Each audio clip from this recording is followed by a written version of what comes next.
let's start with speed skating. For somebody that's not watched it for some reason, tell me about the sport. Well, I mean, it's a very fast-paced sport.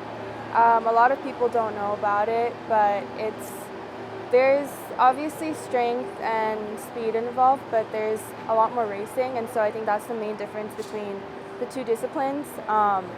Where our short track is a lot more focused on like the racing and strategic aspects, and so I think it's very entertaining to watch. There's three main distances: the 500, the 1,000, and the 1,500. And then there's two relay distances, or I guess three, like the gender relay and then the like mixed relay. Yeah. But yeah, I'd say. And then which ones do you like the best? Well, I'm kind of like the relay, like I'm more of a relay member, and so that's my main role on the team, and it has been for the past like quad, I would say. And so for me, that's been my favorite. Also just being able to skate with other girls who are so strong. And then individually, I prefer the 1,000, but yeah. Yeah. Your family moves from Korea to Bellevue when I think you were 6. Yeah, so my brother was born in Bellevue. Your brother was born in Bellevue, yeah, okay. So all of us were born in the States. I was born in California, and so was my sister. But then we ended up moving back to Korea, where my parents are from. Okay.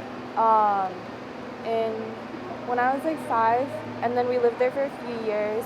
That's where we started skating, and then we came back to Bellevue. Was your brother the first? He was. My sister and I actually started out figure skating. Okay. But he was more into like speed skating, and so when we all came to America, I think my parents were like, we're gonna put you into one, and so we all kind of just went that direction. What did you like about it early on? Early on, I wasn't the biggest fan. I hated the cold, but I think over time, I really just, like, I enjoy going fast. I know a lot of people say that, but I think that was, like, the fun part of it. And then I think compared to long track, because Puget Sound, which is where, like, me and my siblings all started skating, it's a long track focused team, and so we have skated long track before, but I think compared to long track, I liked that there were more things that I could control in terms of like my strategy, my planning, and racing, rather than just, you know, being the strongest or the fastest one every time, because I don't know, I think that was what drew me to short track, I would say. There's you, there's your sister, you know, we just spoke with Corey, we just chatted with Marcus, there's Cooper in long track, there's JR and Aaron Tran, you know, the list goes Apollo Ono. I mean, there's a lot from the Pacific Northwest. Why do you think there's so many speed skaters from the Pacific Northwest? So there aren't actually too many clubs on the West Coast. I think we might be one of the only ones in the Pacific Northwest. Yeah. I think our rate of retention has been pretty high. And so I think because a lot of us that have grown up in that area have continued to skate up until now, we've been able to see kind of a lot of our skaters go on and do really successful things. But I don't know, I wouldn't say that it's necessarily there's a lot of people doing it or that it's super common, but just that I think us starting from that team, a lot of us kind of like, I guess, found our love for the sport there, and so it's been able to carry us into our like lives as athletes here, and I think that must be the main reason why. Yeah, no, it's right on. You grabbed the 5th and final spot for the last Olympic Games, youngest on the team. Mm-hmm. What was that? And I know that there was COVID and there wasn't fans, but what was that like to make that Olympic team? I think it was definitely very unexpected, both for me and for everybody else watching. But obviously it was like a huge, I was like so grateful for the experience. It was incredible to like go through, and then also to kind of get to know all the other girls while I was doing it. I mean, I think coming onto the team so suddenly, and with it being my first team, there were a lot of difficulties as well. But overall, I think it was just a huge honor, and like it was incredible. Did it when you left there? Did it kind of put a hunger in yourself? Like, okay, I know what I got to do now to at the next time and how to get better and all that stuff? Yes and no. I think if all of the the variables that kind of go into this were controlled, I would have been feeling a lot more confident going into trials this quad. But I was actually off completely last season. I didn't touch the ice for like 9 months because of an injury, like just a chronic injury coming back. And so I think I've really only started skating again since May. Okay. And so I think it's kind of hard to translate my experiences from 4 years ago to now just because the circumstances in which I've been skating are so different.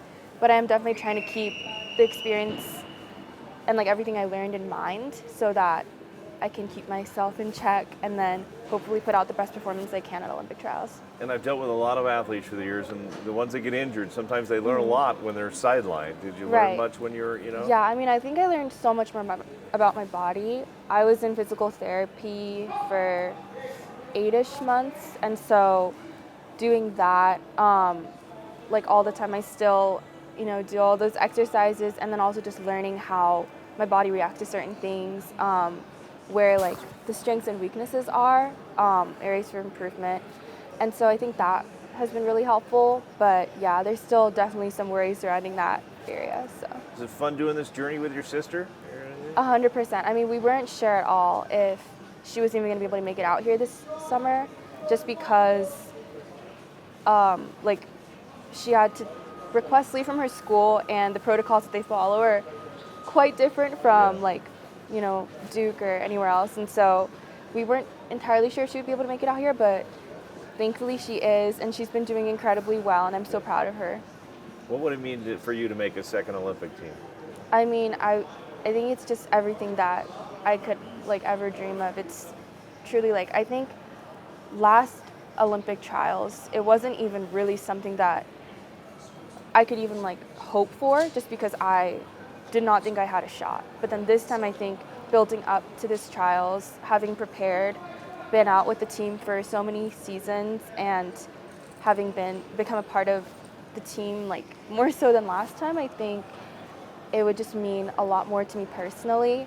In terms of representing the U.S. and everything, it's still just as much of an honor and so incredible. But yeah, I think to me personally, it would mean a lot more this time. And I got to get you to practice. I'm going to ask one more real quickly. You talk about this team. This U.S. team is loaded right now. Mm-hmm. What is it like? How much do Corey and Santos, they push you? Yeah, I mean, they're just such incredible and hardworking skaters. I think from them, there's so much to learn in terms of just skating, but also all these character traits that they have. That's what makes them such good skaters, and you can see that on the ice. And so it's definitely kind of crazy to think about how we have two of the best girls in the world skating on ice with us all the time. But yeah, I mean, they're also they're so down to earth, and they're very, I don't know, they've always been a great presence for me these past few years. So it's been good, I would say.